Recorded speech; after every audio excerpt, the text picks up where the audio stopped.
স্বাগত আজকে বাংলাদেশে। আপনাদের সঙ্গে আছি আমি খালেদ মহিউদ্দিন। বাংলাদেশ ব্যাংকের রিজার্ভ থেকে টাকা চুরি ঘটনায় উত্তপ্ত ব্যাংক খাত। গভর্নর পদ ছাড়লেন আতিউর রহমান। নতুন গভর্নর হচ্ছেন ব্যাংক ও আর্থিক প্রতিষ্ঠান বিভাগের সাবেক সচিব ফজলে কবির। রদবদল থেকে অবশ্য চুরির টাকা উদ্ধারের কোনো নির্দেশনা এখনো মিলছে না। এসব নিয়ে আজকের আলোচনা ফেরতের উপায় কথা বলতে স্টুডিওতে আছেন অর্থ পরিকল্পনা প্রতিমন্ত্রী এম এ মান্নান, আছেন নিরাপত্তা বিশ্লেষক অবসরপ্রাপ্ত এয়ার কমোডর ইশফাক ইলাহি চৌধুরী এবং আছেন বাংলাদেশ অর্থনীতি সমিতির সাধারণ সম্পাদক ডক্টর জামাল উদ্দিন আহমেদ। স্বাগত আপনাদের।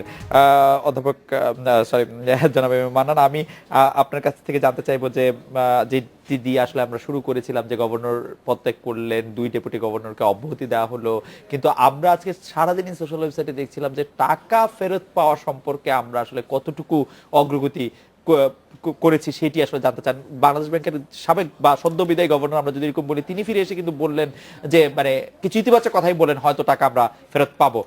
এই বিষয়ে যদি একটু কিছু বলতেন। টাকা ড্যামেজ যখন হয়ে যায়, প্রথম কাজ হবে ড্যামেজটাকে কন্ট্রোল করা, ড্যামেজ কন্ট্রোল করা, তারপর রিকভার করা। এইসব মানে আমরা প্রথম ফেজটা আমরা পার হয়ে গেছি, প্রথম পর্যায়টা। আজকে অত্যন্ত আমি এটা বলবো খুবই অ্যাপ্রিসিয়েবল একটা ব্যাপার যে গভর্নর সাহেব উচ্চশিক্ষিত মানুষ, তিনি রিজাইন দিয়েছেন, নিজে থেকে বলছেন যে আমি মনে করি আমার রিজাইন দিলে ভালো হবে ইত্যাদি ইত্যাদি। অত্যন্ত অত্যন্ত একটা চমৎকার একটা অভিব্যক্তি। এর ফলে এই যে একটা পরিস্থিতি আমরা শিকার ছিলাম গত 3-4 দিন, তিনিও দিল্লিতে ছিলেন, তার থেকে আমরা বেরিয়ে আসতে পেরেছি। I will thank you for that what he has done. সঙ্গে সঙ্গে আমাদের সরকার কত ক্ষিপ্র গতিতে এটা হাত দিয়েছে। আমরা কমিটি করেছি আজকে, আমার ধারণা অত্যন্ত ভালো একটা চমৎকার কমিটি করেছি। কায়কুবাদ সাহেব আইটি হিসাবে আমাদের দেশে মোটামুটি, আমি করে বললাম, আমি তো কম বুঝি, বাট হি ফ্রন্ট র্যাঙ্কের একজন অধ্যাপক, একাডেমিক, প্র্যাকটিশনার, সব সেন্সে। ফরাজউদ্দিন সাহেব গভর্নর সাকসেসফুল, তাকে একটা ইয়ে আছে। আর নট অনলি দ্যাট, আমরা দুজন অন্য ডেপুটি গভর্নর যারা এবার এক্সট্রা টার্মিট ছিল, এমনিতে এই বছর মাঝামাঝি তাদের শেষ হওয়ার কথা ছিল, এটাকে টার্মিট করা হয়েছে। তার মানে এগুলা signal that the government is on top of the situation এবং গভর্নমেন্টের হাতে এটা আছে। সুতরাং এখন সেকেন্ড প্রশ্ন যেটা টাকা পাওয়ার ব্যাপারে, সবইভাবেই আমরা চাই টাকাটা ফেরত আসবো। মাল চুরি গেলে মাল ফেরত কেনা চায়, তবে আলামত যে মালটা চুরি হয়, পুলিশ বা কর্তৃপক্ষ যারা এটা ধরে, তারা 2-1 দিন এটা নিয়ে খেলাধুলা করতে হয়, নিয়ম এটা। ফিলিপিন্সে এটা আলামত ধরা পড়েছে, শ্রীলঙ্কায় তাদেরও আইন কানুন আছে। যারা ধরেছে তারা হুট করে যে মাল ধরেছি ফেরত পাঠিয়ে দাও, এটা করতে পারবে না। তো এখানে we have to have little patience বলে আমার মনে হয়, কারণ ওদের দেশের আইন কানুনকে আমাদের সম্মান করতে হবে। একটা জিনিস বলতে হবে, ফিলিপিন্সের যে authority, what I have seen on the television, যে তারা অত্যন্ত খুবই চমৎকার তারা অ্যাকশন নিয়েছে, কুইকলি, খুব ফাস্ট, এবং তাদের যে লেভেল এটা হ্যান্ডেল করছে, সিকিউরিটি এক্সচেঞ্জের চিফ ইত্যাদি ইত্যাদি, আমার মনে হয় তারা এটা খুবই গুরুত্বপূর্ণ গুরুত্ব দিয়েছে আর কি। এয়ার কমোডর ইশফাক ইলাহি চৌধুরী, আপনার কাছে জানতে চাইবো যে আপনি আজকে বাংলাদেশ সরকারের নেওয়া অ্যাকশনগুলি আপনি দেখছিলেন, যে গভর্নর পদত্যাগ করেছে নিজ থেকে, দুই ডেপুটি গভর্নরকে সরিয়ে দেওয়া হয়েছে, অর্থ মন্ত্রণালয় ব্যাংক ও আর্থিক প্রতিষ্ঠান বিষয়ক সচিবকেও সরিয়ে দেওয়া হয়েছে। আমি একজন বিশ্লেষক হিসাবে আপনার কাছে জানতে চাইবো যে রিজার্ভের টাকা চুরির সাথে এগুলির সংশ্লিষ্টতা আসলে কি, মানে এগুলিকে আসলে খুব ইতিবাচক উপায় রাখতে পারবে কিনা?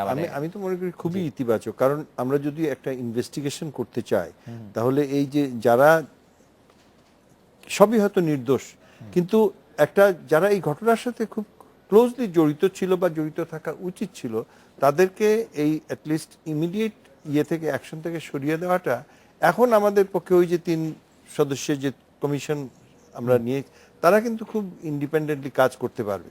দে will not be obstructed by official influence. এই জন্য এটা খুবই ইম্পর্টেন্ট যে এদেরকে নিউট্রালাইজ করা। কাউকে যে আমি বলবো না যে এখন পানিশমেন্ট দেওয়া উচিত, ইন দ্য সেন্স দ্যাট এখনো তো আমরা এটা সাবজুডিস এটা, তবে হয়তো অনেকের দিকে জনগণ হয়তো দিচ্ছে যে কাজে হয়তো আরো সতর্কতা হওয়া কারো পক্ষে উচিত ছিল, কিন্তু এই মুহূর্তে আমার মনে হয় এটা খুবই ইম্পর্টেন্ট একটা step the government has taken. Doctor Jamal Uddin Ahmed, আমরা বিভিন্ন পর্যায়ের মানুষের কথা আসলে শুনছি, বিশেষজ্ঞদের কথা শুনছি, সাধারণ মানুষ থেকে শুরু করে একদম টপ লেভেলের কথা পর্যন্ত আমরা এখন শুনছি, কিন্তু রিজার্ভের টাকাটা চুরি হয়ে যাওয়ার পর অর্থ মন্ত্রণালয়কে না জানিয়ে বাংলাদেশ ব্যাংক যে এই চুরিটা রিকভার করার চেষ্টা করেছিল, এইটা কি অপরাধমূলক বলে আপনি মনে করেন কিনা, এটা ক্ষতিকর বলে আপনি মনে করেন কিনা?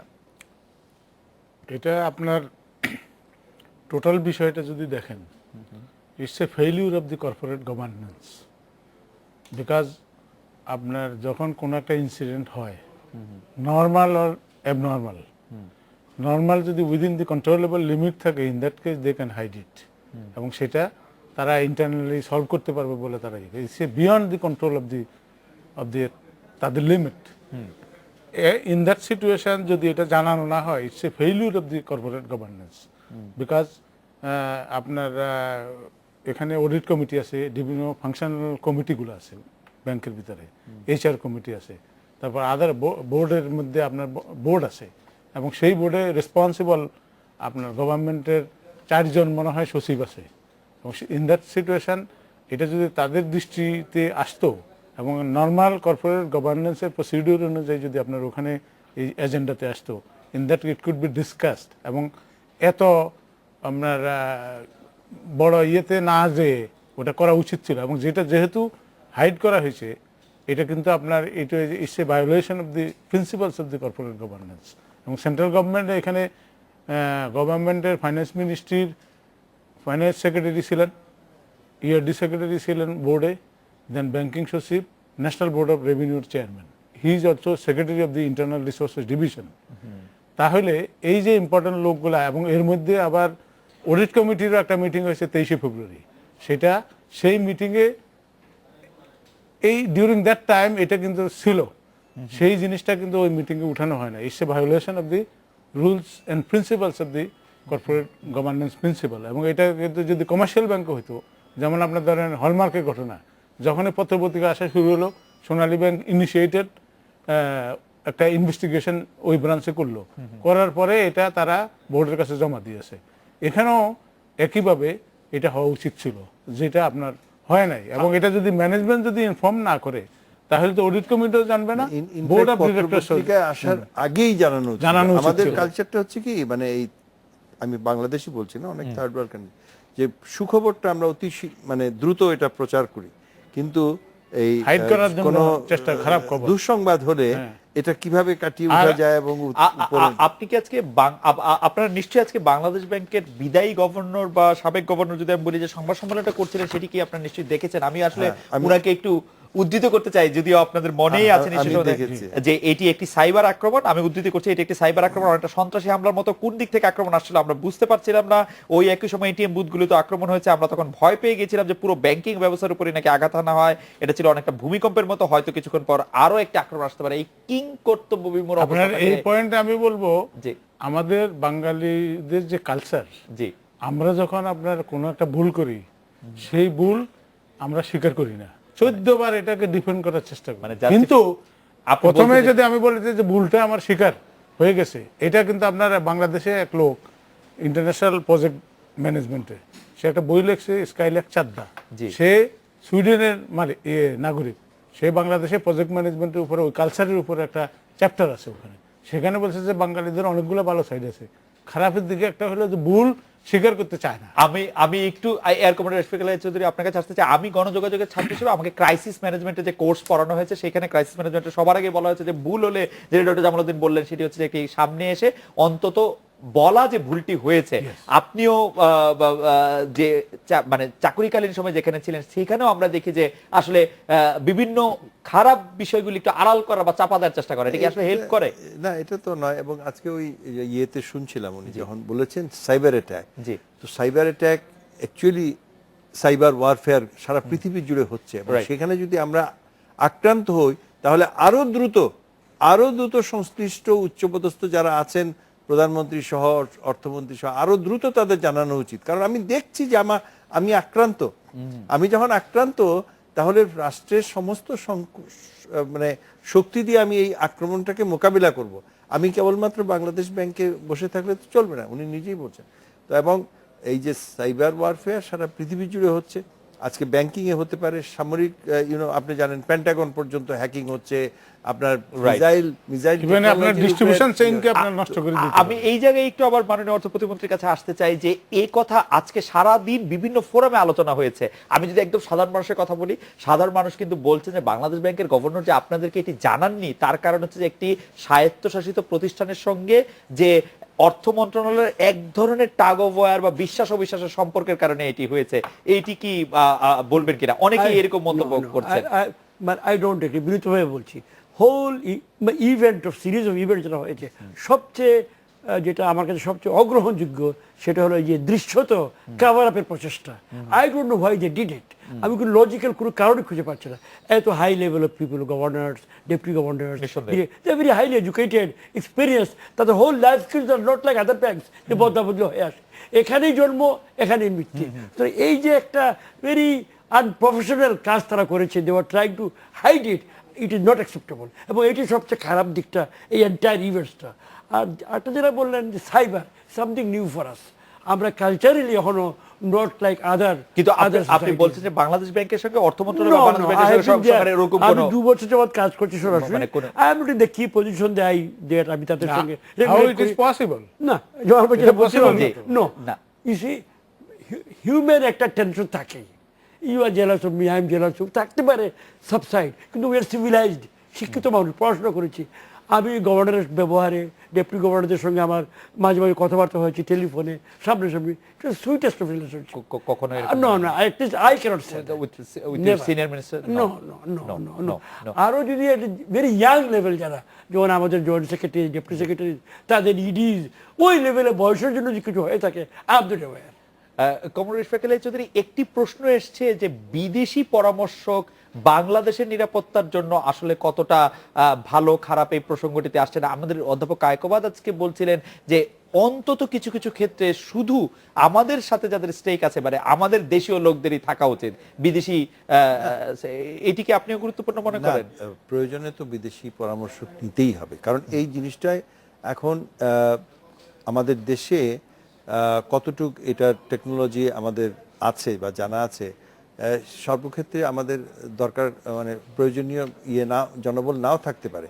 যেখানেই আমাদের প্রয়োজন হবে আমরা নিব, এবং এটাতে যে দেশের স্বার্থ আপনার ক্ষুণ্ণ হবে এরকম কথা না। মানে আমরা even in the matter of military defence আমরা কি চুক্তি করি না, আমরা কি অ্যাসিস্ট্যান্স নেই না, প্ল্যানিং এ, আমাদের এক্সিকিউশনে কি ধরনের কি জিনিস, এমনকি আমাদের ক্রিকেট কোচ আমরা বিদেশ থেকে, আমি সবকিছুই যেখানে প্রয়োজন সেখানে নিব। Right. যেখানে আমাদের দেশীয় জনবল আছে সেটা আমরা দেশীয় জনবল ব্যবহার করব, এবং যাদেরকে নিব তাদের উপরেও আবার সুপারভিশনের ব্যবস্থা থাকতে হবে। তবে এই জিনিসটা যেহেতু একটা কনস্ট্যান্টলি ইভলভিং এবং নতুন, আমাদের জন্য একটা হাই টেকনোলজির ব্যাপার, এখানে ডেফিনেটলি বিদেশি পরামর্শ লাগবে। ডক্টর জামালউদ্দিন, আমরা একটা বিরতি নিতে হচ্ছে। বিরতি শুরুর আগে, বিরতির আগে আপনি 1 মিনিট যদি এই বিষয়টি নিয়ে আমি একটু বলেন, এটার যে ব্যাপারে কেন্দ্রীয় ব্যাংকের সঙ্গে এই ব্যাপারে আমি ওনার সাথে একটু অ্যাড করতে চাই। জি, সেটা হলো যে বিদেশি কনসালটেন্ট অবশ্যই নেবেন, বাট আন্ডার সিকিউরিটি সার্ভেলেন্স আমাদের থাকতে হবে। এদেরকেও যে 100% রিলাই করবেন, they can be part of this problem, because বাঙালিরা এত স্মার্ট হয় নাই যে এই সমস্ত কাজ করার জন্য। সুতরাং আমার সন্দেহ ইভেন বিদেশিদের উপরেও আছে, বিকজ এখানে ফিলিপিনি একজন কনসালটেন্ট ছিল এসএপি ইমপ্লিমেন্টেশনে এই বাংলাদেশ ব্যাংক। সুতরাং he might be the instrumental to this. ব্যক্তিগত না বলে আমরা জেনারেলি বলতে পারি। আমি ডক্টর জামালউদ্দিন, আমরা একটা বিরতির পর ফিরে এসে, কারণ আমাদের দর্শকরা বারবার, আমার চোখ এখানে চলে যাচ্ছিল, আমাদের দর্শকরা যেভাবে প্রশ্নটি করছে সেটিকে আমরা আসলে আমাদের গবেষক দলের ভাবে এইভাবে সমন্বয় করতে পারি যে কেন্দ্রীয় ব্যাংকের রিজার্ভের টাকা চুরির পর বাংলাদেশ ব্যাংক ও অর্থ মন্ত্রণালয়ের কার্যক্রমে এক ধরনের দূরত্বের আভাস আমরা পেলাম। একে কি সমন্বয়হীনতা বলবেন কিনা, এক প্রতিষ্ঠান আরেক প্রতিষ্ঠানকে এড়িয়ে চলতে চাইছিল এরকম মনে হচ্ছিল কিনা, এবং মনে হলে সেটি কেন? আমরা একটু বিরতি নিয়ে ফিরি, যেটি আসলে মাননীয় অর্থ প্রতিমন্ত্রী বেশ প্রাঞ্জল ভাষায় বললেন, কিন্তু আমাদের দর্শকদের সন্দেহ যাচ্ছে না, আমাদের গবেষক দলও এই প্রশ্নই করতে চাচ্ছে। আমরা একটা বিরতি নিয়ে ফিরছি আপনার কাছে।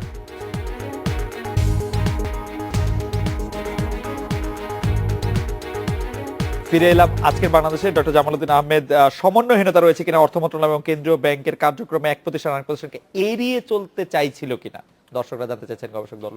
এটা আপনার ধরেন পত্রপত্রিকায় যেভাবে মানুষকে মোল্ড করছে, পত্রপত্রিকার যে নিউজ, মিডিয়ার যে মানে রোল, সেই রোলে কিছুটা পাবলিক পারসেপশনের ভিতরে এই ধরনের জিনিস আছে, যে সেন্ট্রাল ব্যাংকের সাথে আপনার মিনিস্ট্রি অফ ফাইন্যান্সের সাথে একটা difference of opinion in terms of তাদের ইন্ডিপেন্ডেন্স, তাদের স্যালারি স্কেল এবং আদার ইস্যু নিয়ে।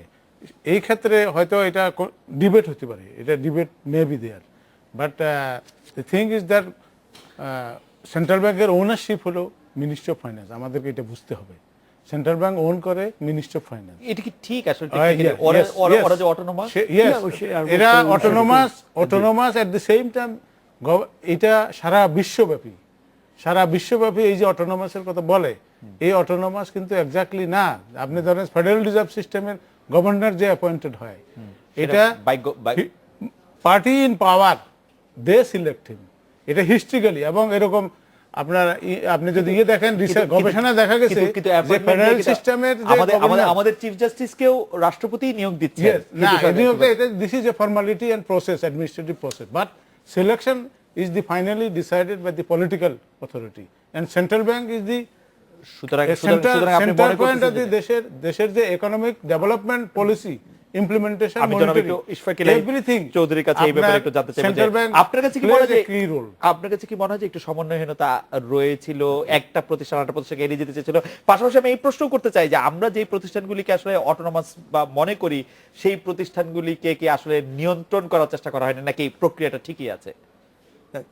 উনি যেটা প্রথমে বললেন যে কিছুটা আমরা প্রেস ইজ অলসো রেসপন্সিবল, যে আমরা কোনো একটা জিনিস পেলেই সেটাকে নিয়ে একটা আলোড়ন, হয়তো খবরের কাগজও বিক্রি হবে, টেলিভিশনও আপনি চাচ্ছেন পিপল শুড ওয়াচ, তো এইটার একটা ইম্প্যাক্ট জনমনের সৃষ্টি হয়, অনেক সময় ভুল ধারণাও হতে পারে। আর সমন্বয়হীনতা যদি হয়েও থাকে, সেখানে হয়েছে যে দেশে এত বড় একটা ক্রাইসিস, অথচ গভর্নর সাহেব বিদেশ চলে গেলেন, উনি তাও আবার দিল্লিতে, আমাদের একটা কনস্পিরেসি থিওরি তারা সবকিছু কিছু হলেই দিল্লিতে ঘটনাটা ঘটছে, তো সেখানে উনি বসে আছেন ওখানে দিল্লিতে, আর দেশে এখানে উত্তর দেওয়ার মতো কেউ নাই। এবং র্যাব বলতেছে, স্পেশাল ব্রাঞ্চ বলতেছে আমাদের কাছে কোনো কেসই আসে না এখানে, সেখানেও ইন্টারভিউ হচ্ছে। তো এইখানে একটা মানে ইউ আর রাইট দ্যাট কিছু সমন্বয়হীনতা বলা যেতে পারে, মানে মানুষের মানে পারসেপশন হয়েছে আর কি এটা, এবং এটার জন্য আমরা সবাই হয়তো কম বেশি দায়ী। মানে ওয়াই উই শুড একটা ফোকাল পয়েন্ট হওয়া উচিত ছিল। এটা অত্যন্ত গুরুত্বপূর্ণ একটা পয়েন্ট। এটা কেন হয়েছে? এখানে একটা বাংলাদেশ ব্যাংক কিন্তু it is run by its own charter, এর আইন আছে, তো প্রতিষ্ঠিত আন্ডারে স্পেসিফিক বাংলাদেশ ব্যাংক অ্যাক্ট, ওর প্রতি তার দায়িত্ব, তার স্বকীয়তা, ভিন্নতা, স্বাধীনতা না বলে ভিন্নতা বলছি, এস্টাবলিশড। এখন যদি আমরা আমলাদের দিয়ে এদের কন্ট্রোল করি, আপনি তো ক্রিটিসাইজ করবেন, জার্নালিস্টরা করবে, জ্ঞানী লোকেরা করবে, সুতরাং সরকার এখানে একটা ইয়ের মধ্যে আছে, we have to rule but stay away at the same time. এইটাকে অনেকে মনে করে বোধ হয় এটা সমন্বয়হীনতা। স্যার, এটা যদি আমি আরেকটু ক্লিয়ার করি, সেটা হলো কোম্পানি, কর্পোরেট সেক্টরে কোম্পানি এবং শেয়ার হোল্ডার, কোম্পানি যে ম্যানেজমেন্টটা is separated from the ownership. এখানে government is the owner of central bank, but the management is separated run by is, just like কোম্পানির আর্টিকেলস অফ অ্যাসোসিয়েশন। আরো কিছু apparent ব্যাপার আছে, মনিটারি পলিসি ভেরি ইম্পর্টেন্ট, ভালো publish করেন আপনারা সবাই, এইটা সবাই জানে যে বাংলাদেশ ব্যাংক এটা ফ্রম টাইম টু টাইম বছর দুবার করে। আরেকটা ভয়ঙ্কর রকমের জিনিস যারা চোখের সামনে, অল নোটস বাড়ির টাকা to carries his signature, all public প্রত্যেকদিন দেখে sign ABC governor Bangladesh bank, Bangladesh bank উপরে লেখা থাকে, এটা যদি এটা বাংলাদেশ সরকার কিন্তু লেখা থাকে বাংলাদেশ ব্যাংক, এবং দিতে বাধ্য থাকিবে সে। সুতরাং একটা লিগালি স্যার, আপনার সাথে এটার সাথে আমি আরেকটু যোগ করি, সেটা হলো সেন্ট্রাল ব্যাংক যে নোট ইস্যু করে, this is given by the parliament, তাকে authority guarantee by the parliament, this is the politician। এই যে পারসেপশনটা যে সেটা এটা মানুষ জানে না, ভীষণভাবে স্বাধীন, true, we must keep it স্বাধীন, বাট নট দিস স্বাধীনতা যে পার্লামেন্ট মানে জনগণ, জনগণ তো সবকিছুর মালিক, জনগণ তো সবকিছুর মালিক। পার্লামেন্ট অথরাইজ এবং সেন্ট্রাল পার্লামেন্ট ব্যাংকের জনগণ, একটাই অবস্থা করেছে হোল ইয়েতে, ওইটা ডেকে রাখার একটা প্রচেষ্টা, ইট ইজ অ্যাবসলিউটলি মানে অগ্রহণযোগ্য। I don't know why they did it, very very অ্যামেচারিশ।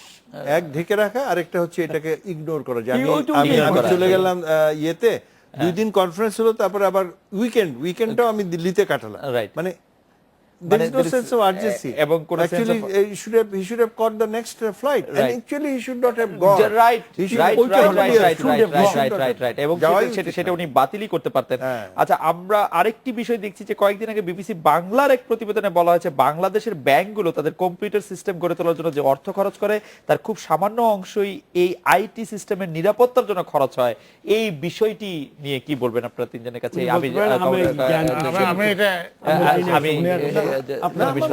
আমার মনে হয় এটা সত্যি হবে, কারণ হোল জিনিসটাই তো নতুন। এই যে কম্পিউটারাইজেশন একটা হচ্ছে যে আমাদের এস্টাবলিশড যে ধ্যান ধারণা, সেখানে কিন্তু এই কম্পিউটারের ঢোকাটাই অনেকে অপছন্দ করেছে। দিনের পর দিন কম্পিউটারকে It's a phobia.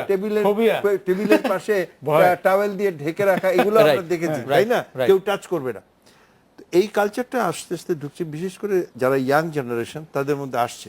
এখন ধীরে ধীরে আমরা যে ই গভর্নেন্সই বলেন, ডিজিটাইজেশন অফ বাংলাদেশ, এদিকে আমরা যাচ্ছি। কিন্তু এর সাথে সাথে যে নিরাপত্তার ব্যাপারগুলো আসছে, এখানে হয়তো আমাদের অতটুকু ইমফেসিস আগে দেই নাই। কিন্তু এই যে বারবার, যেমন আমার নিজের অফিসে এখন আমি সকালবেলা যেই চিন্তা করছি যে আমার বারবার জিজ্ঞেস করছি আমার এই অ্যাকাউন্টসগুলো সেফ আছে তো, আমি টাকা নিয়ে ডিল করছি, এটা আবার কোথায় না অন্য কোথাও গায়েব হয়ে যায়। তো এই যে অ্যাওয়ারনেস আসছে, এটা আরো আগে আসলে ভালো হতো। তো আমরা একটা বিপদের মধ্যে দিয়ে পড়ে আমরা হয়তো এখান থেকেও যদি আমরা কিছু শিক্ষা গ্রহণ করি, আমাদের ভবিষ্যতের জন্য ভালো হবে। এবং শুধুমাত্র ব্যাংকিং না, প্রত্যেক আপনার সেটা এয়ার ট্রাফিকে বলেন, ডিফেন্সে বলেন, আমাদের রেলওয়ে ট্রান্সপোর্টেশনে বলেন, একটা দেশকে আপনি সাইবার হ্যাকিং করে আপনার দেশকে এমনকি আমাদের টেলিভিশনগুলি বা নিউজ মিডিয়াগুলি আসলে খুব সাবধান হওয়া উচিত। মানে আমাদের এখানে হ্যাকিং হলো, হঠাৎ করে একটি খবর চলে গেল বা স্ক্রলে করে কিছু একটা গেল, মানে সেটা যে কি হবে আপনার এটা আমাদেরকে স্বীকার করা লাগবে। We are poor not only in terms of wealth, in terms of knowledge, ICT literacy, education, training, every area. আমরা যেহেতু why we are called developing country, because we are poor in all other areas. এটা এখন আমাদের যে IT literacy যে status, সেই স্ট্যাটাসটা we are compared to আপনার সারাউন্ডিং আমাদের আশেপাশের দেশ যারা আছে তাদের থেকে নিচে। ইভেন সেন্ট্রাল ব্যাংকের যে অটোমেশন, ব্যাংকিংয়ের যে automation, surrounding Pakistan, India, Sri Lanka, Thailand, Indonesia, আশেপাশের দেশ যারা আছে, এদের সবার থেকে আমরা নিচে। আমাদের সেন্ট্রাল ব্যাংক অন্তত কমপক্ষে 20 থেকে 30 বছর নিচে আছে ইন টার্মস অফ অটোমেশন। তো আপনি এখানে যদি আশা করেন যে সাইবার উমুক তমুক এগুলো সম্বন্ধে, কিন্তু বেসিক্যালি আমাদের যে বস যারা, ওনারা ধরেন আপনার গভর্নমেন্টের সচিব অথবা গভর্নর সাহেব কি ওনার কম্পিউটার নিজের হাতে হ্যান্ডেল করে? নো, ওনার পিএস করে। ইন দ্যাট কেস ওনার পাসওয়ার্ডটা ওনাকে দিতে হইতেছে নিচের দিকে। এই ধরনের ক্ষেত্রে একটা পার্সোনাল রিলেশনশিপের যে ইটা, সেটাতে সেই জায়গা থেকে একটু আমরা এখন এটা কিন্তু এই ঘটনাটা আমাদেরকে অনেক কিছু শিক্ষা দিয়েছে, অনেক কম খরচে। আমি বলবো আমার মনে হয় অনেক কম খরচে। আমার মনে হয় যেবার আমি অর্থ পরিকল্পনা প্রতিমন্ত্রী থেকে আওয়ামী লীগের কেন্দ্রীয় কার্যনির্বাহী কমিটির সদস্য এম এ মান্নানের কাছে জানতে চাইবো যে আওয়ামী লীগকে যতগুলি বড় দায় বা চ্যালেঞ্জ নিতে হচ্ছে, তার বেশিরভাগই হচ্ছে আর্থিক খাত সংশ্লিষ্ট। হলমার্ক বলেন, বিসমিল্লাহ গ্রুপ বলেন, শেয়ার বাজার বলেন, বা ডেস্টিনি। তো এই ব্যাপারগুলি আপনি যখন আপনাকে যারা ভোট দিয়ে নির্বাচিত করছেন তার সামনে যখন যাচ্ছেন, তারা আপনাদের প্রশ্ন করলে এই ব্যাপারগুলি কিভাবে আপনারা ফেস করছেন? পরিষ্কার করা উচিত। ভীষণ একটা আছে এখানে, একটা ভুল বুঝাবুঝির সম্ভাবনা আছে। সরকার আমাদের, অবশ্যই সরকার আমাদের, বাংলাদেশ ব্যাংক যা চেয়েছে আমাদের ওয়েলথের মধ্যে সীমাবদ্ধ আমরা তাদেরকে দিয়েছি। এই সিস্টেম যারা নিয়ে আলোচনা করছেন, দে হ্যাভ ডিমান্ডেড যে আমাদেরকে এই সিস্টেম দেন, আমরা কোনো কার্পণ্য করিনি। তারা ডিমান্ড করেছে আমাদেরকে লোকবল দেন, আমরা লোকবল দিয়েছি। তারা ডিমান্ড করেছে প্রশিক্ষণ দেন, দেশে বিদেশে পাঠিয়ে দিয়েছি। এই যে রুলিং পার্টি গভর্নমেন্ট, আমরা তারা যা চেয়েছে হাইয়েস্ট আমাদের পক্ষে সম্ভব তাদের দাবি অনুযায়ী আমরা দিয়েছি। সুতরাং এই যে আপনি কথা বললেন যে আওয়ামী লীগের সময়, এটা টেনে স্ট্রেসড একটা পয়েন্ট। আমরা হয়তো ঘটনাস্থলে আমরা আছি, we are ruling the country, but we are not doing it. একটা সিরিজ অফ ইভেন্ট যে আপনি বললেন, আমাদের দলের কেউ কি ইনভলভ দেখাতে পারবেন? কিন্তু জনাব মান্নান, আপনারা সংসদে আলোচনা করছেন যে বেসিক ব্যাংকের যে চেয়ারম্যান, তার বিরুদ্ধে আমরা মামলা করতে চাই। অনেক অবস্থান করে, বেসিক ব্যাংকেরই বলেন আর হলমার্কই বলেন, যারা ধরা পড়েছে বা ধরা পড়ার কথা এলিগেশনে আছে, এটা কেউ তো আওয়ামী লীগের কোনো ওয়ার্কিং বডির, নন ওয়ার্কিং বডির মেম্বার হিসেবে নয়। বাট আপনাদের অ্যাপয়েন্টেড বা অ্যাপয়েন্টেড তো আমাদের সমাজ থেকে করতে হবে। আমরা তো ভারত থেকে পাকিস্তান থেকে আনবো না, আপনাকে ইনাকে দিতে হবে। না, কিন্তু সংসদে আপনারা আলোচনা করছেন যে আসলে যে আর্থিক কেলেঙ্কারিগুলি, এখন তার বিরোধী দল বলতে সেই অর্থে বিরোধী দল না, আপনারাই আলোচনা করছেন যে আর্থিক কেলেঙ্কারিগুলিকে আপনারা আসলে সেভাবে। But we are not directly involved. এই সময়টাতে হয়েছে, তবে গ্রোথ তো এই সময়টাতে হয়েছে। এত রিজার্ভ ছিল, $28 বিলিয়ন রিজার্ভ আমরা এনেছি ফ্রম 6। তো সেটা তো আপনি বলেন না। গ্রোথ, এত এক্সপোর্ট কোথায় ছিল? এই যে আমাদের লোয়ার মিডল ইনকাম, মানে আমরা আসলাম almost middle income, we have done it. না না খুবই তো আমরা যখন মানে আমরা পানিতে যখন নেমেছি আমাদের চুল ভিজবে, গায়ে কিছু ছিটা পড়বে, এই জন্য দোষ দিব না আমাদের। না দোষ দিব না, কিন্তু চুল যে ভিজেছে সেটা অবশ্যই বলতে চাই। আমরা একটা বিরতি নিচ্ছি, বিরতির পর কমরেড রিশফিক ইলাহি আপনার কাছে একটু জানতে চাইবো যে আপনি কি মনে করেন যে এই আর্থিক খাতের যে চ্যালেঞ্জগুলি সেগুলি আসলে আওয়ামী লীগের বিরুদ্ধে মানে টকিং পয়েন্ট হয়ে থাকবে কিনা সব সময়? কারণ আমরা এগুলি বারবারই দেখছি, বিশেষ করে বাংলাদেশ ব্যাংকের বিরুদ্ধে আওয়ামী লীগের বিরুদ্ধে যে অভিযোগ বা এই সরকারের বিরুদ্ধে যে অভিযোগ সেটি হচ্ছে যে তারা অনেক কিছুই শক্ত হাতে আসলে মোকাবেলা করতে পারতো যদি বিশেষ করে বাংলাদেশ ব্যাংকের বিরুদ্ধে আওয়ামী লীগের বিরুদ্ধে যে অভিযোগ বা এই সরকারের বিরুদ্ধে যে অভিযোগ সেটি হচ্ছে যে তারা অনেক কিছুই শক্ত হাতে আসলে মোকাবেলা করতে পারতো যদি তারা নিজেদেরকে যেরকম দাবি করে যে তারা ডাইরেক্টলি ইনভলভ না, সেরকম যদি তারা সত্যিই হতো। আমরা একটা বিরতি নিচ্ছি, ফিরছি আপনার কাছে।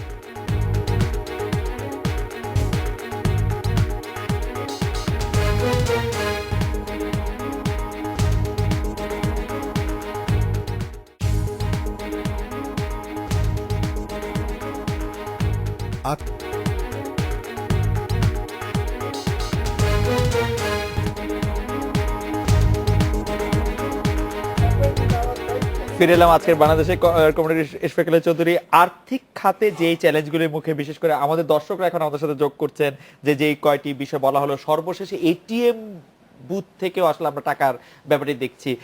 তো সেই ক্ষেত্রে আপনি কি বলবেন যে এইগুলি আসলে বাংলাদেশ সরকারের অনেকগুলি অর্জনের পাশাপাশি একটি আমি সরকারের তো বলবো না, এটা আমাদের হোল টেকনোলজি। আমি যেটা বললাম যে আমাদের টেকনোলজিক্যাল একদম লিপ ফরওয়ার্ড হচ্ছে, বুঝছেন, সামনের দিকে এগিয়ে যাচ্ছে, কিন্তু সেই সাথে আমাদের বিপদও বাড়ছে। এবং এই যে আপনার এটিএম এর ঘটনাটা, এটা তো ওয়েস্টার্ন ওয়ার্ল্ডে হর হামেশা হচ্ছে, তো আমাদের এখানে হয় নাই দেখে প্রথম ইম্প্যাক্টটা হলো। এবং এখানে যে ঠিক কি ধরনের টেকনোলজি ছিল, কি ধরনের এখন সেটা আমরা জানতে পারছি। কিন্তু আমরা ইভেন এটিএমটা ধরেন না, আপনার কয় বছর হয়েছে বাংলাদেশে আসছে, but it has become very popular এবং খুব দ্রুত এটা সার্কুলার হয়েছে। তো এগুলো টেকনোলজির সাথে বিপদ আসবেই। তো এগুলো থেকে আমরা যদি শিক্ষা নেই এবং আমাদের কেয়ারফুল হই, সেটাই ভালো। এখানে এখানে সবকিছুতে কনস্পিরেসি, সবকিছুতে ফেলিয়ার, আমি ওইভাবে দেখতে চাই না। আই ওয়ান্ট টু সি যে ইটস এ প্রাইস, আপনি প্রোগ্রেসের সাথে কিছুটা প্রাইস আপনাকে দিতে হবে, সেটা আমি বলবো business by definition is taking risk, either by the government or in the private sector, whatever the situation. কিন্তু আপনার এখানে আপনি যদি whenever you are in business you have got a risk। এখন আপনি এটা যদি ঘরে বসে থাকেন তাহলে হবে না, you will have to proceed। এখন আমাদের যেটা করা লাগবে যে সাইবার সিকিউরিটির ব্যাপারে আমাদের অ্যাওয়ারনেস। এখন জানেন এই ঘটনাটা দিয়ে একটা ঘটনার পর কিন্তু মানুষ অ্যাওয়েক হয়, আমাদের এটা একটা ওয়ার্নিং দিল। সেই ওয়ার্নিং থেকে আমাদেরকে লার্নিং নিয়ে আমরা আইসিটির যে অটোমেশনের যে ব্যাংকিং সিস্টেমের যে অটোমেশনটা, সেই অটোমেশনটাকে আমাদের নজরদারি করতে হবে, অডিট করতে হবে। যেমন বাংলাদেশ ব্যাংকের নিয়ম আছে যে প্রতিটা ব্যাংকের ব্রাঞ্চে যে অটোমেশন যেগুলো হয়েছে আপনার অডিট করতে হবে আপনার অটোমেশন সিস্টেমটা। এবং সেটা করার জন্য যে রুলস রেগুলেশন দেওয়া আছে সবাই হয়তো এখন ক্যাজুয়ালি নিচ্ছে, এটাকে মোর সিরিয়াসলি নিতে হবে এবং আমাদের আইটি প্রফেশনাল দিয়ে আপনাকে আইটি অডিট করতে হবে। তাহলে আপনি দেখবেন যে এটা আপনার ইউ ক্যান অ্যাড্রেস দিস। যেমন আপনার ধরেন এই ধরনের hacking system, HSBC, standard chartered, আপনি ইন্টারনেটে ঢুকেন, হাজার হাজার কোটি ডলার জালিয়াতি হচ্ছে ওই সমস্ত জায়গায়। এরা তো আমাদের ইকোনমি চালায়, ওরা তো আমাদের ব্যাংকগুলোতে, প্রাইভেট ব্যাংকগুলোকে, বাংলাদেশি ব্যাংকগুলোকে টিটকারি করে। কিন্তু আপনি HSBCর ইয়েতে ঢুকেন, ওখানে গত 1 বছরে কয়েক হাজার কোটি ডলার আপনার জালিয়াতি হয়েছে। দিস মিনস গভর্নমেন্ট মানে প্রাইভেট সিস্টেমে হইলে এটা তারা মিটিগেট করতেছে, কিন্তু গভর্নমেন্ট সিস্টেমে হলে এটা তো পাবলিক রিলেটেড, যে কারণে আপনার মানুষের বেশি। এবং আবার সেন্ট্রাল ব্যাংকে যদি ঘটে, in that situation it is more alarming, because history does not provide any evidence যে সেন্ট্রাল ব্যাংকের রিজার্ভ থেকে টাকা এভাবে বার হয়ে গেছে। মানে সেটি অবশ্য নানা কারণে হতে পারে। আমাদের আবার একটি দর্শকদের মতামত এবং গবেষকদের যে মানে আমাকে দেওয়া হয়েছে কাগজটা, সেই প্রশ্নটি আবার আপনাকে করতে হচ্ছে। সেটা হচ্ছে অর্থ মন্ত্রণালয়কে না জানানোর প্রবণতা বাংলাদেশ ব্যাংকের জন্য অবশ্যই অপেশাদারী আচরণ ছিল, তাতে কারো কোনো সন্দেহ নেই। কিন্তু অর্থ মন্ত্রণালয় থেকে এখন যেভাবে মিডিয়ায় ফলো করে বলা হচ্ছে বাংলাদেশ ব্যাংক আমাদের জানায়নি, আমরা পত্রিকায় পেলে জেনেছি, আপনাদের পক্ষ থেকে বিষয়টি এইভাবে জনসমক্ষে আনা, ফলো করে বলা কতটা পেশাদারি আচরণ। ভ্যালু জাজমেন্টের ব্যাপার কে কি হতে পারে, আমরা তো মনে করি জনগণের জানার অধিকার আছে, তাই আমরা জানিয়েছি। আমরা যখন জানতে পেরেছি সঙ্গে সঙ্গে we have gone to the press, যখন যে এসছেন আমরা সব খোলামেলা বলেছি। এইটা এই দেশে যারা মালিক তাদের জানার অধিকার আছে, সেটাকে আপনি যদি পজিটিভ দেখেন। আবার যদি আপনি সাবধানী মানুষ হন, মনে করেন না বলে চুপচাপ থাকবেন, যেটা বাংলাদেশ ব্যাংক করতে গিয়ে বিপদে পড়েছে, রং thing. I think we are the side of the good, side of fairness, side of the truth. আমরা এই যে আমি প্রায় অলমোস্ট আসছি উইথ দ্য মেসেজ আমরা বলতে চাই হোয়াট ইজ হ্যাপেন্ড। এটা লুকাবার কি আছে এখানে? এটা তো ইনস্টিটিউশনাল ইস্যু।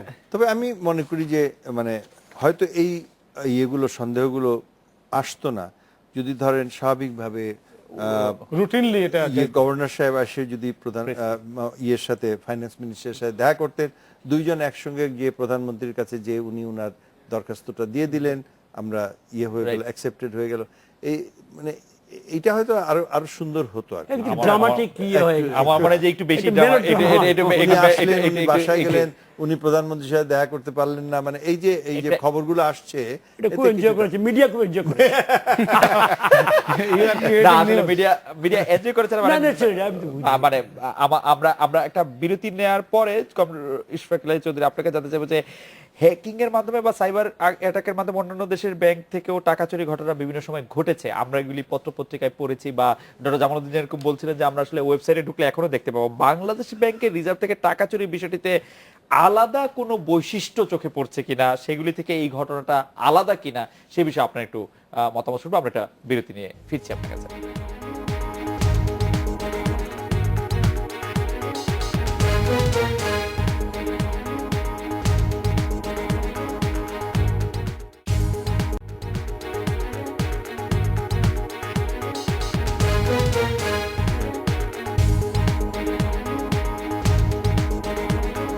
আজকে বাংলাদেশে ফিরলাম, এয়ার কমান্ডার ইশফাক ইলাহি চৌধুরী। বাংলাদেশ ব্যাংকের রিজার্ভ থেকে টাকা চুরির বিষয়তে আলাদা কোনো বৈশিষ্ট্য চোখে পড়ছে কিনা, এই ঘটনা অন্যগুলি থেকে আলাদা এরকম মনে হচ্ছে কিনা? এখন পর্যন্ত যে খবরগুলো আসছে সেখানে যে এন্ড স্টেটটা হচ্ছে যে একটা কতগুলো ক্যাসিনোতে এগুলো গিয়েছে এবং সেখান থেকে কুইকলি এগুলো পেসো থেকে আপনার ওই ক্যাসিনোর কনভার্ট হয়ে গেছে। তো এই যে জুয়ার সাথে কিন্তু বিশ্বজুড়ে ড্রাগস, অস্ত্র এবং এই জঙ্গিদের একটা বিরাট লিঙ্ক আপ আছে। আমি অবাক হব না, যদিও এখনো ইনভেস্টিগেশন অনেক কিছু বাকি, যে আমাদের যে বাংলাদেশ সরকারের যে এখন সরকার কেন আমাদের জনগণের যে সংগ্রাম চলছে জঙ্গিবাদের বিরুদ্ধে এবং তার বিভিন্ন রূপের বিরুদ্ধে, এবং বাংলাদেশে যে তারা অস্ত্র এবং ড্রাগস নিয়ে প্রবেশের যে কন্টিনিউয়াস একটা প্রসেস চলছে, এই যে মানি ট্রান্সফারটা যে হলো, এই মানি ট্রান্সফারের এন্ড প্রোডাক্ট যে বাংলাদেশের বিরুদ্ধে তার অস্ত্র, ড্রাগস এবং জঙ্গির ফাইন্যান্সিং, টেরর ফাইন্যান্সিং যেটাকে বলি, জঙ্গি ফাইন্যান্সিং এর জন্য ব্যবহার হয়, যদি আমি আশ্চর্য হব না। ডক্টর জামালউদ্দিন, এই বিষয়ে আপনি যদি আপনি কিছু যোগ করবেন কিনা আমাদের প্রশ্নে, যেটি আমরা এটা বলতে চাই যে যুক্তরাষ্ট্র, ফিলিপাইন, শ্রীলঙ্কা, চীন, এই কয়টি দেশের নাম এখন পর্যন্ত মানে এই চেইনটার মধ্যে আমরা এখন পর্যন্ত পাচ্ছি। তো এইসব দেশের সরকারের সাথে যে যোগাযোগ অর্থ মন্ত্রণালয় করছে, মাননীয় অর্থ প্রতিমন্ত্রী বলবেন, সেটি আপনি মানে এখন পর্যন্ত যা জানা যাচ্ছে সেটা আপনি সন্তুষ্ট কিনা বা আপনি লক্ষ্য করছেন কিনা? যে অ্যাটেম্পটসগুলো হয়তো সেন্ট্রাল ব্যাংক ইতিমধ্যে বেশ কিছু জায়গায় যোগাযোগ করেছে, যেহেতু তারা যদিও জানায় নাই কিন্তু ইন্টারনালি দে ট্রাইড করেছে এবং সেটা করেছে এবং এটা ধরনের central bank to central bank banking সিস্টেমে আপনার একটা জিনিস বিষয় টার্মিনোলজি আছে, competition and cooperation goes together. আপনি কম্পিটিশনও আছে বিজনেসের ক্ষেত্রে, বাট কোঅপারেশন আছে, ওখানে কিন্তু উইন উইন সিচুয়েশন।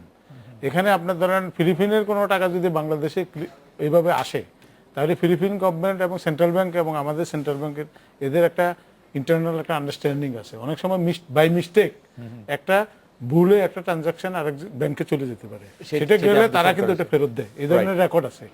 কিন্তু এই বিষয়টা, এবারকার বিষয়টা এখানে আপনার এই পর্যন্ত আমরা পেয়েছি, কিন্তু অ্যাকচুয়ালি আপনার রিয়েল যে ইনভেস্টিগেশন, এখন তো সেন্ট্রাল ব্যাংককে তো অনেকে অ্যাকিউজ করতেছে, one part of the story.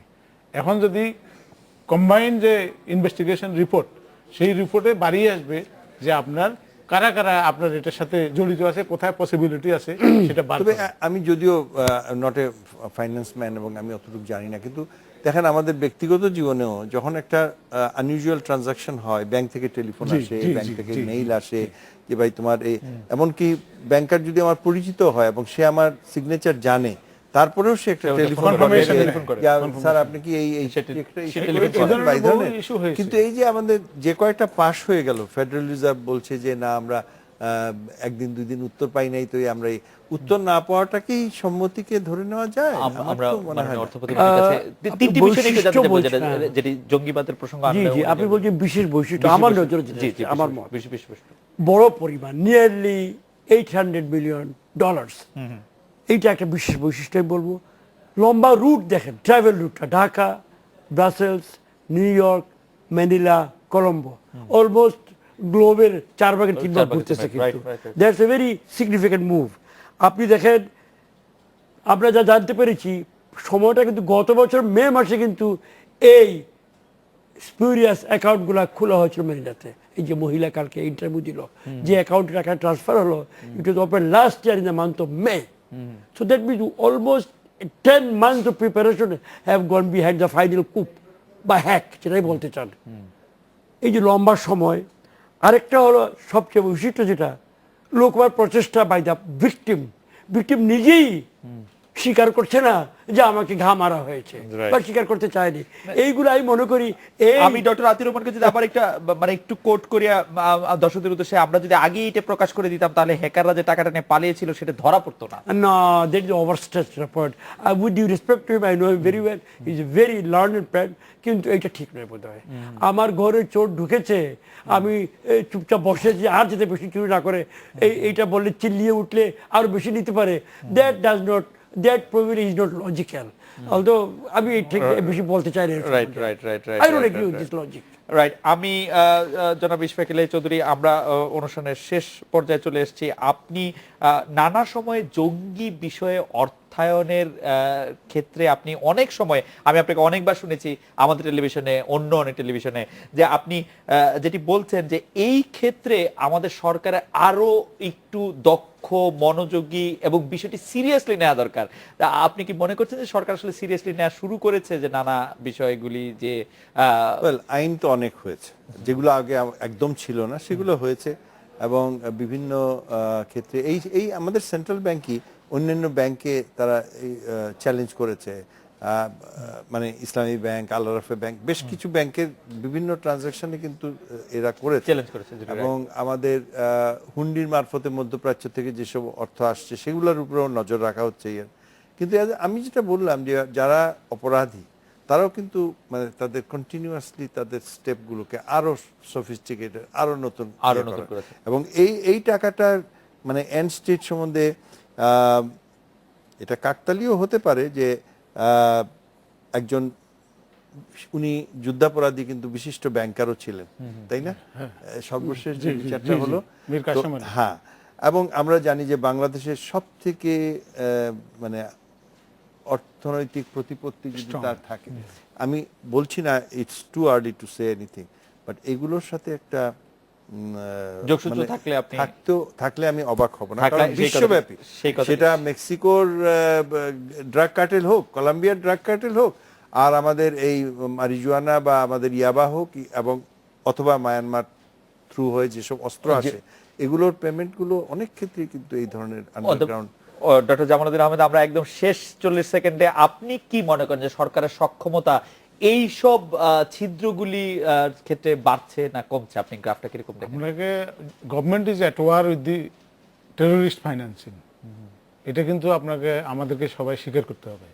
সেই ক্ষেত্রে আমরা সক্ষমতার দিক দিয়ে দুর্বল আছি, এটাও কিন্তু আমি বলতেছি। কারণ আমরা it's a new phenomena for us, এবং যেটা জঙ্গি অর্থায়নের যে ইস্যুটা উনি তুলে ধরেছেন, উনি তো নিরাপত্তা বিশ্লেষক, এবং এটা আমার মনে হয় I agree with him, because you can't nullify যে উনি যে মানে হাইপোথিসিসটা চিন্তা করতেছেন, সেটা কিন্তু সেটার একটা মানে তদন্ত কমিটিকে অনুরোধ করব যে ওনারাও যাতে এটা টার্মস অফ রেফারেন্সের ভিতরে রাখেন, এই বিষয়টি যাতে দেখেন। Doctor Jamaluddin Ahmed, air commander Ishfaq ইলাহি চৌধুরী, আমি জানাবো ইমানান, আপনাদের অনেক ধন্যবাদ। এই ছিল আজকের বাংলাদেশে, দেখা হচ্ছে আগামীকাল এই সময়।